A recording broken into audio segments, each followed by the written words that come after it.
നമ്മളെല്ലാവരും സിനിമ കാണുന്നവരാണ്. ഒരു സിനിമ കാണാൻ പ്രേക്ഷകരെ ആകർഷിപ്പിക്കുന്ന ഒന്നാണ് സിനിമയുടെ പേരുകൾ അഥവാ സിനിമ ടൈറ്റിൽ. മിക്ക സിനിമകളുടെ പേരുകൾക്കും ആ സിനിമയുടെ കഥയുമായി ബന്ധമുണ്ട്.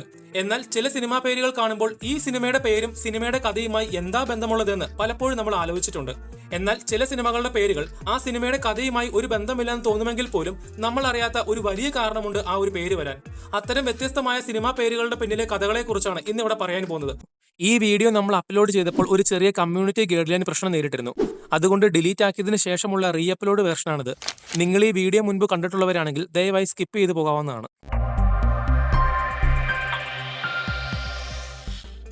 ചെമ്മീൻ. ഇന്ത്യൻ പ്രസിഡന്റിന്റെ കയ്യിൽ നിന്നും സ്വർണ്ണ മെഡൽ നേടിയ സൗത്ത് ഇന്ത്യയിലെ ആദ്യ സിനിമയാണ് ചെമ്മീൻ. മലയാള സിനിമയുടെ ചരിത്രത്തെക്കുറിച്ച് പറയുമ്പോൾ ചെമ്മീൻ എന്ന സിനിമയെക്കുറിച്ച് പറയാതെ നമുക്ക് മുന്നോട്ട് പോകാൻ കഴിയില്ല. എന്നാൽ ചെമ്മീൻ എന്ന സിനിമയെക്കുറിച്ച് പല ആളുകൾക്കും ഇന്നും പല തെറ്റിദ്ധാരണകളുണ്ട്.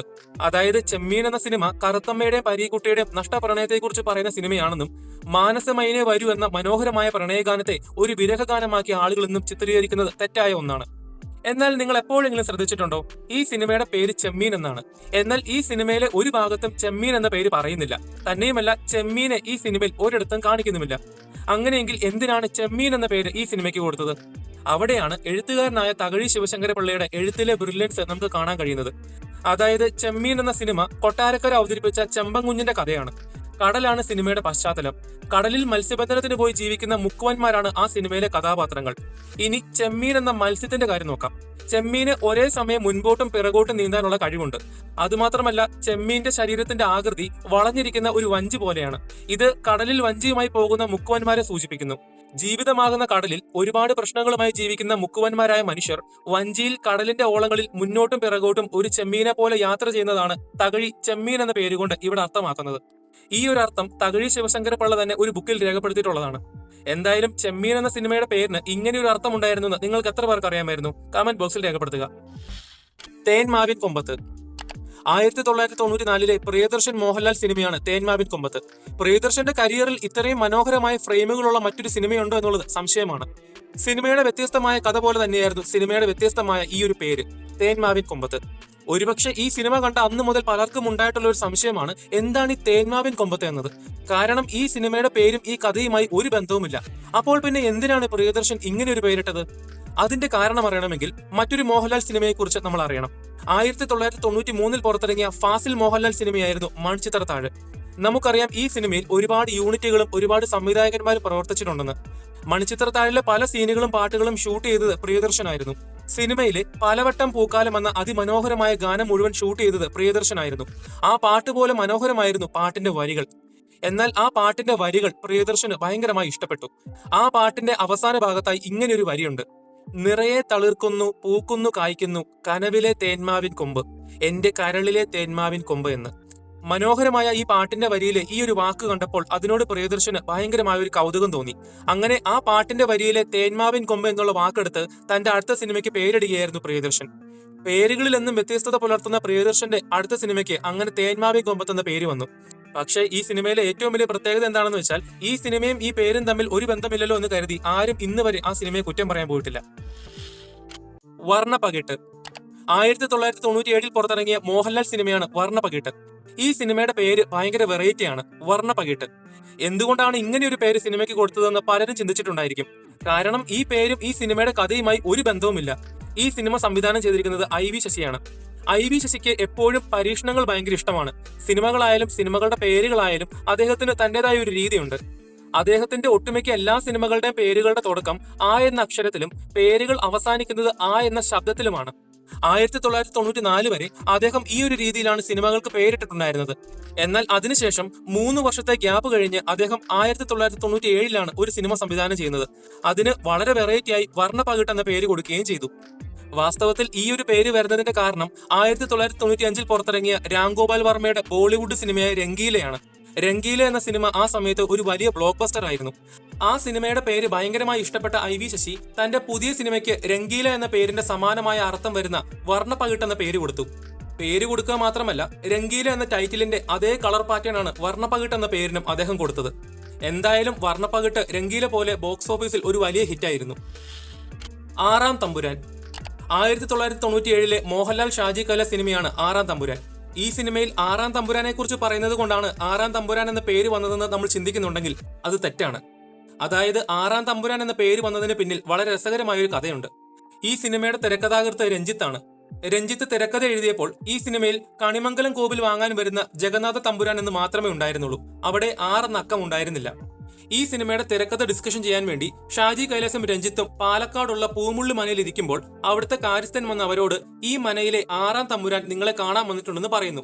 6ആം തമ്പുരാൻ എന്ന ആ ഒരു പേര് ഷാജി കൈലാസിന് അവിടെ വെച്ച് ഇഷ്ടപ്പെടുന്നു. അതിന് വേറൊരു കാരണം കൂടിയുണ്ട്. അതായത് ഷാജി കൈലാസിന്റെ ഭാഗ്യ നമ്പർ ആയിരുന്നു 6. കോഴിക്കോടുള്ള മഹാറാണി ഹോട്ടലിലെ 6 എന്ന സംഖ്യ വരുന്ന റൂം നമ്പർ 204 അദ്ദേഹം മിക്കപ്പോഴും താമസിക്കാറുണ്ടായിരുന്നത്. അങ്ങനെ പൊതുവെ 6 എന്ന നമ്പറിനോട് താല്പര്യമുണ്ടായിരുന്ന ഷാജി കൈലാസിന് ഈ ഒരു പേരും കൂടി കേട്ടപ്പോൾ ഡബിൾ ഹാപ്പിയായി. പിന്നീട് രഞ്ജിത്ത് തിരക്കഥയിൽ 6 എന്ന അക്കം ഉൾപ്പെടുത്തി 6ആം തമ്പുരാനാക്കി മാറ്റുകയായിരുന്നു ചെയ്തത്. അങ്ങനെ 6ആം തമ്പുരാൻ എന്ന പേര് സിനിമയ്ക്ക് കൊടുക്കുകയും ചെയ്തു. Kalyan G Anand G 1995 comedy സിനിമയാണ് കല്യാൺ ജി ആനന്ദ് ജി. ബ്രാഹ്മണനായ ഒരു യുവാവും ക്രിസ്ത്യാനിയായ ഒരു യുവതിയും വിവാഹിതരാവുകയും പിന്നീടുണ്ടാവുന്ന പ്രശ്നമാണ് ഈ സിനിമ പറയുന്നത്. എന്നാൽ ഈ സിനിമയുടെ കഥയും ഈ പേരുമായി യാതൊരു ബന്ധവുമില്ല. പിന്നെ എന്തിനാണ് കല്യാൺ ജി ആനന്ദ് ജി എന്ന ഈ ഒരു പേര് ഈ സിനിമയ്ക്ക് കൊടുത്തതെന്ന് പറഞ്ഞാൽ ഒരു ചെറിയ കാരണമുണ്ട്. വാസ്തവത്തിൽ കല്യാൺ ജി ആനന്ദ് ജി എന്നത് ബോംബെയിൽ അറിയപ്പെടുന്ന സംഗീത സംവിധായകന്മാരായ സഹോദരന്മാരാണ്. 70കളുടെ സമയം മുതൽ ഇവരുടെ പാട്ടുകളെല്ലാം ഭയങ്കര ഹിറ്റുകളായിരുന്നു. 90കളുടെ തുടക്കമായപ്പോഴേക്കും ഇവരുടെ പാട്ടുകളും മ്യൂസിക്കുമെല്ലാം ഇന്ത്യക്ക് പുറത്തേക്ക് ലോകത്തെ പല ഭാഗങ്ങളിലെ ആളുകൾക്ക് ഇഷ്ടപ്പെടാൻ തുടങ്ങി. അങ്ങനെ കല്യാൺ ജി ആനന്ദ് ജി എന്ന ഈ ഒരു രസകരമായ പേര് ഒരു വലിയ ബ്രാൻഡായി മാറി. ഇനി ഈ സിനിമയിലേക്ക് വന്നു കഴിഞ്ഞാൽ അന്നത്തെ കാലത്ത് വളരെ വിവാദമാകുന്ന ഒരു വിഷയം വളരെ രസകരമായ ഒരു സിനിമയാക്കി പുറത്തിറക്കുമ്പോൾ ആളുകളുടെ ശ്രദ്ധ ആകർഷിക്കാൻ വേണ്ടിയാണ് കല്യാൺ ജി ആനന്ദ് ജി എന്ന അന്നത്തെ കാലത്ത് എല്ലാവർക്കും വളരെ സുപരിചിതമായ ഒരു പേര് അവർ സിനിമയ്ക്കിട്ടത്. അതുമാത്രമല്ല, ഈ ഒരു പേരിനെ ബാലൻസ് ചെയ്യിപ്പിക്കാൻ വേണ്ടി തിരക്കഥയിൽ അവർ ചില മാറ്റങ്ങൾ വരുത്തിയിട്ടുണ്ട്. അതായത് യഥാർത്ഥ കല്യാൺ ജി ആനന്ദ് ജി എന്നത് 2 സഹോദരന്മാരാണല്ലോ. സിനിമയിലെ മുകേഷും ഹരിശ്രീ അശോകനും സഹോദരന്മാരാണ്. മുകേഷിന്റെ പേര് കല്യാണരാമനും ഹരിശ്രീ അശോകന്റെ പേര് ആനന്ദരാമനും. അവരുടെ 2 പേരുടെയും പേരിലെ ആദ്യത്തെ അക്ഷരങ്ങൾ എടുത്തിട്ടാണ് കല്യാൺ ജി ആനന്ദ് ജി എന്ന പേര് കൊടുത്തിട്ടുള്ളത്. അപ്പോൾ പിന്നെ ആർക്കും കോപ്പിറൈറ്റ് പോലുള്ള പ്രശ്നങ്ങൾ ഉന്നയിക്കാനുള്ള സാധ്യത വളരെ കുറവായിരുന്നു. എന്തായാലും കാഞ്ഞ ബുദ്ധി തന്നെ. നൊമ്പരത്തിപ്പൂവ് 1987 പത്മരാജൻ മമ്മൂട്ടി സിനിമയാണ് നൊമ്പരത്തിപ്പൂവ്. പത്മിനി എന്ന യുവതിയുടെയും അവൾ ഇഷ്ടപ്പെടുന്ന ജിജി എന്ന കുട്ടിയുടെയും നഷ്ടത്തിന്റെ കഥ പറയുന്ന സിനിമയ്ക്ക് പത്മരാജൻ കൊടുത്ത പേരാണ് നൊമ്പരത്തിപ്പൂവ്. എന്നാൽ നൊമ്പരത്തിപ്പൂ എന്നത് അധികമാരും ഉപയോഗിക്കാത്ത ഒരു വാക്കായിരുന്നു. പത്മരാജൻ മികച്ച എഴുത്തുകാരനും ഒരു നോവലിസ്റ്റും ആയതുകൊണ്ട് തന്നെ അദ്ദേഹത്തിന്റെ ഒരുപാട് നോവലിന്റെയും സിനിമകളുടെയും പേരുകളെല്ലാം വളരെ വ്യത്യസ്തമായിരുന്നു. ഒരിക്കൽ പ്രിയദർശൻ പത്മരാജനോട് ചോദിച്ചു, എന്തുകൊണ്ടാണ് നൊമ്പരത്തിപ്പൂ എന്ന പേരിട്ടത്? ഈ നൊമ്പരത്തിപ്പൂ എന്ന പേരിന്റെ അർത്ഥം എന്താണെന്ന്. കാരണം അവർക്കാർക്കും ഈ ഒരു പേര് സുപരിചിതമല്ലായിരുന്നു. നൊമ്പരത്തിപ്പൂ എന്നൊരു വാക്ക് ഇതുവരെ മലയാളത്തിൽ ഇല്ലെങ്കിൽ മലയാള ഭാഷയ്ക്ക് ഞാൻ കൊടുക്കുന്ന ഒരു പുതിയ സംഭാവനയാകട്ടെ ഈ ഒരു പേരെന്നാണ് പത്മരാജൻ അന്ന് പറഞ്ഞത്. വാസ്തവത്തിൽ പത്മരാജൻ തന്നെ കണ്ടെത്തിയ ഒരു പേരായിരുന്നു നൊമ്പരത്തിപ്പൂ എന്നുള്ളത്. പത്മരാജന്റെ എഴുത്തുകളുടെ പേരുകളെല്ലാം വളരെ വ്യത്യസ്തമായതുകൊണ്ട് തന്നെ പല ആളുകളും പല സംഘടനകളും പത്മരാജന്റെ എഴുത്തുകളുടെ പേരുകൾ കോപ്പി അടിച്ചിട്ടുണ്ട്. പ്രത്യേകിച്ചും മലയാള TV സീരിയലുകൾ അവരുടെ മിക്ക പേരുകളും അവർ അടിച്ചു മാറ്റിയത് പത്മരാജന്റെ എഴുത്തുകളുടെ പേരുകളിൽ നിന്നാണ്. അതിനെക്കുറിച്ചൊരു വീഡിയോ വർഷങ്ങൾക്ക് മുൻപ് ഞാൻ ഈ ചാനലിൽ ഇട്ടിട്ടുണ്ടായിരുന്നു. എന്നാൽ നൊമ്പരത്തിപ്പൂ എന്ന ഈ ഒരു പേര് പിന്നീട് ഒരു മലയാള TV സീരിയൽ എടുത്ത് ഉപയോഗിച്ചിട്ടുണ്ട്. ഉണ്ണികളെ ഒരു കഥ പറയാം 1987 കമൽ സിനിമയാണ് ഉണ്ണികളെ ഒരു കഥ പറയാം. ഈ സിനിമയ്ക്ക് ഈ ഒരു പേര് വന്നതിന് പിന്നിൽ രസകരമായ ഒരു കഥയുണ്ട്. സംവിധായകനായ കമൽ തന്റെ സിനിമകൾക്ക് പേരിടുന്നത് പല പല സിറ്റുവേഷനിൽ നിന്നുമാണ്. ഉദാഹരണത്തിന് സ്വപ്ന സഞ്ചാരി എന്ന സിനിമയ്ക്ക് പേര് കിട്ടിയത് ഒരിക്കൽ കാറിൽ പോകുമ്പോൾ കേട്ട സ്വപ്ന സഞ്ചാരിണി എന്ന പാട്ടിന്റെ വരിയിൽ നിന്നുമാണ്. അത്തരത്തിൽ ഒരു യാത്രയിൽ നിന്നുമാണ് ഉണ്ണികളെ ഒരു കഥ പറയാമെന്ന പേര് കമലിന് കിട്ടുന്നത്. വർഷം 1986. കമൽ എഴുതി പൂർത്തിയാക്കിയ ഒരു തിരക്കഥയുമായി ഒരു ബസ്സിൽ യാത്ര ചെയ്യുകയായിരുന്നു. ബസ്സിൽ നല്ല തിരക്കായതിനാൽ കമൽ ഇരുന്ന സീറ്റിന് ചുറ്റും ഒരുപാട് കുട്ടികളുണ്ടായിരുന്നു. ആ സമയത്ത് മോഹൻലാലിന് സൂപ്പർ സ്റ്റാർ പദവി കിട്ടി ഒരുപാട് ഹിറ്റ് സിനിമകൾ ചെയ്തു വന്നിരുന്ന സമയമായതുകൊണ്ട് തന്നെ ബസ്സിനുള്ളിലെ കുട്ടികൾ മോഹൻലാലിന്റെ ഒരു സിനിമയുടെ കഥ വാ തോരാതെ പരസ്പരം പറയുന്നത് കമൽ കേട്ടു. കഥ പറയാൻ ഇഷ്ടമുള്ള കുട്ടികൾക്ക് എന്തുകൊണ്ട് തനിക്ക് അവർക്കായി ഒരു കഥ പറഞ്ഞുകൂടാ എന്നൊരു ചിന്ത കമലിന്റെ ഉള്ളിൽ വന്നു. അങ്ങനെയാണ് കുട്ടികൾക്ക് വേണ്ടി ഒരു സിനിമ എടുക്കാനും അതിന് ബസ്സിൽ കണ്ട ആ ഒരു അനുഭവം മനസ്സിൽ വെച്ച് ഉണ്ണികളെ ഒരു കഥ പറയാമെന്ന പേര് സിനിമയ്ക്കിടാനും കാരണമായത്.